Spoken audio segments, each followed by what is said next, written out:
tell me a bit about your background, and let's just take the conversation from there. How did you get in running, and a bit about your family, all of that.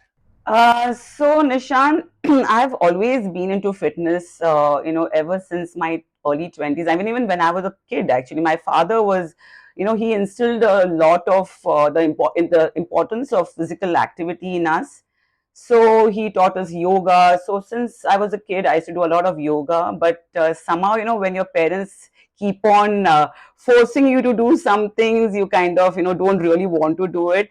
But today I really understand the importance of what all he taught me.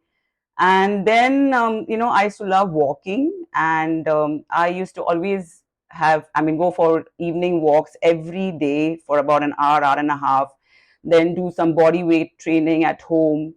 Then of course I had my son, and I joined the gym. So I understood the importance of strength training and how it made a difference to my body when I started lifting weights. So it's like fitness has always been there. But then at the age of 37, when my son was 7 years old, I hit menopause. So premature menopause, which was very, very disturbing for me. And it's not a lot of women go through that at that age. It's normally women reach menopause, and they are kind of they know they are going to be reaching that by after maybe 45, 50. But 37 is too young. And I started noticing difference in my body and my mood swings and even my irregular periods. And so I decided to see a gynac, and she told me to do a few tests. And there it was. She said, you've hit menopause. And I was like, what? I mean, this can't be possible. I'm only 37. And she said, it's possible. It does happen. Has it happened to anyone in your family? And I came to know much later through my aunts that they too had reached menopause around that same age.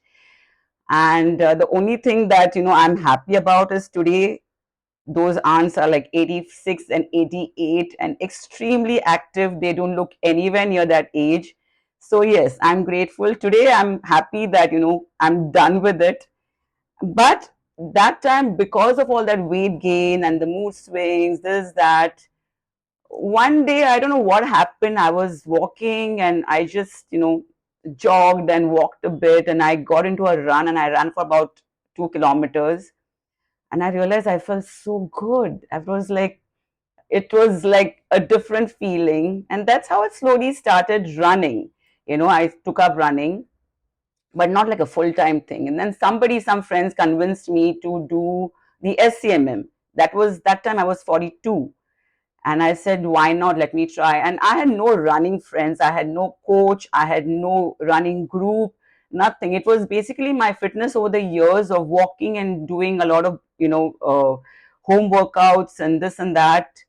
I just registered. I went and ran in 2 hours, 4 minutes, which is quite fast at that age for a first marathon with no training, absolutely no training. That got me going, of course, and then the rest is history. After doing a couple of half marathons, I decided to do a full marathon. But by that time, I become a little overconfident, about my running. I thought, oh, I can run. So no background. I'm not even realizing you're supposed to warm up, cool down, this, that. Of course, I had a lot of injuries by then. I had an IT band injury and everything, and so finally, I did my first full marathon in 5 hours, I think 25 minutes or something like that. I don't even want to remember that marathon. It was really bad. I had fun, but yes, it was bad. And then I decided to join a coach. I mean, you must be knowing him, Dr. Kaustubh Radkar. And that is when my journey of doing like proper structured training and doing marathons started. And then uh, post 50, when I turned 50, I've been progressing pretty well with my times. And then when I was 50, I this year I in Feb I did the Delhi marathon, which finally I achieved my sub 4. Sub 4. So yeah.